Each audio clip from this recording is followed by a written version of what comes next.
শূন্য রানে আউট। প্যাভিলিয়নে ফিরতে ফিরতে মাথায় একটাই কথা, সবাই কি ভাবছে। এই মুহূর্তটাই একজন ক্রিকেটারের সবচেয়ে বড় পরীক্ষা। বিরাট কোহলি 2014 সালে ইংল্যান্ড ট্যুরে একটানা দুটো ডাক, সিরিজে মাত্র 134 রান করেছিলেন। পুরো দুনিয়া বলেছিল কোহলি শেষ, কিন্তু পরের বছর অস্ট্রেলিয়াতে 4 টেস্টে 692 রান। সেই কামব্যাকটা কিভাবে সম্ভব হয়েছিল? বিরাট কোহলি সেই সময়টাকে নিয়ে একবার বলেছিলেন, আমি প্রতিটা ফেইলিয়রকে পরের সাফল্যের জন্য ইনফরমেশন হিসেবে নেই। ইংল্যান্ড ট্যুরে শূন্য রানে আউট হওয়ার পর বিরাট কোহলি কি করেছিলেন? তিনি রাগ করেননি, তিনি হতাশ হননি, তিনি ছেড়ে দেননি। তিনি ভিডিও অ্যানালাইসিস করেছিলেন। অফ স্টাম্পের বাইরের বলে তার দুর্বলতা খুঁজে বের করেছিলেন, সেটা ঠিক করেছিলেন। ডাক তাকে শেষ করেনি, ডাক তাকে আরও শার্প করেছিল। পার্থক্য ছিল শুধু একটা জায়গায়, তিনি কিভাবে ফেইলারকে দেখেছিলেন। কিন্তু আপনি যখন ডাক মারেন মাথায় কি আসে এবং সেই মুহূর্তে ঠিক কোন ভুলটা করছেন যেটা পরের ইনিংসটাকেও নষ্ট করছে। ডাকের পর দুটো জিনিস হয়। প্রথমটা, ইগো আঘাত পায়। আপনি আউট হননি, শুধু আপনার পরিচয়ে আঘাত লেগেছে মনে হয়। আমি ভালো ক্রিকেটার, ডাক মানায় না আমাকে। এখান থেকেই সমস্যা শুরু হয়। দ্বিতীয়টা হচ্ছে ওভার থিঙ্কিং। ডাকের পর পরের ম্যাচে নামলে মাথায় থাকে আগের আউটের ছবি।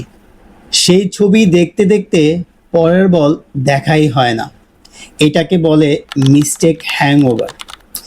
একটা মিস্টেকের হ্যাংওভার পরের 10টা বল নষ্ট করে দেয়। বিরাট কোহলি সেই হ্যাংওভার থেকে বের হয়েছিলেন কিভাবে? এখনই বলছি। ডাকের পর প্যাভিলিয়নে ফিরে ঠিক কি করবেন? পরের 30 মিনিট আপনার পরের ম্যাচ ঠিক করে দিবে। ম্যাচে শূন্য রানে আউট হলে হতাশ হওয়াটা একদম স্বাভাবিক, কিন্তু সেই হতাশা বেশিক্ষণ থাকা না, মাত্র 5 মিনিট, তারপর সেটা শেষ। MS ধোনি বলতেন, ম্যাচ চলাকালীন পোস্টমর্টেম না, ম্যাচ শেষে।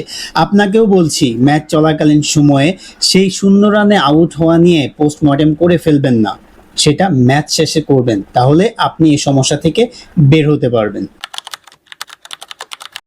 আমি ঠিক কোন বলে ভুল করেছি, নট কেন আউট হলাম, নট আমি কি খারাপ, শুধু কোন বলে কি ভুল। এই একটা স্পেসিফিক প্রশ্ন আপনার ব্রেনকে ইমোশন থেকে সরিয়ে সলিউশনে নিয়ে যায়। সেই স্পেসিফিক ভুলটা ঠিক করা, রান করা না, দেখানো না, শুধু এই বলে আমি আর ভুল করব না। একটা টার্গেট থাকলে ওভার থিঙ্কিং এর কোনো জায়গাই থাকবে না। আপনি এখনো শিখছেন, প্রতিটা ডাক একটা লেসন। এবি ডিভিলিয়ার্স বলতেন, আমি প্রতিটা আউট থেকে কিছু শিখি। শেখার শেষ না হলে আউটও বৃথা না। ডাক মানে ফেইলিয়র না, ডাক মানে নতুন কিছু জানার সুযোগ। বিরাট কোহলি 2014 সালে ডাক মেরেছিলেন, 2015-তে অস্ট্রেলিয়াতে সিরিজ সেরা। সৌরভ গাঙ্গুলি বাদ পড়েছিলেন, লর্ডসে সেঞ্চুরি করেছিলেন। আপনার ডাক আপনার গল্পের শেষ না।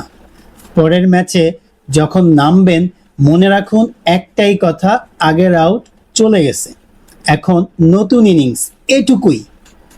কমেন্টে বলুন, আপনি কি কখনো ডাক মেরেছিলেন? তখন ঠিক কি করেছিলেন? যে বন্ধু এখন ডাকের পরে হতাশায় আছে, এই ভিডিওটা তাকে পাঠান। পরে ভিডিওতে দেখা হচ্ছে। ক্রিকেট নিয়ে কথা বলতে থাকুন।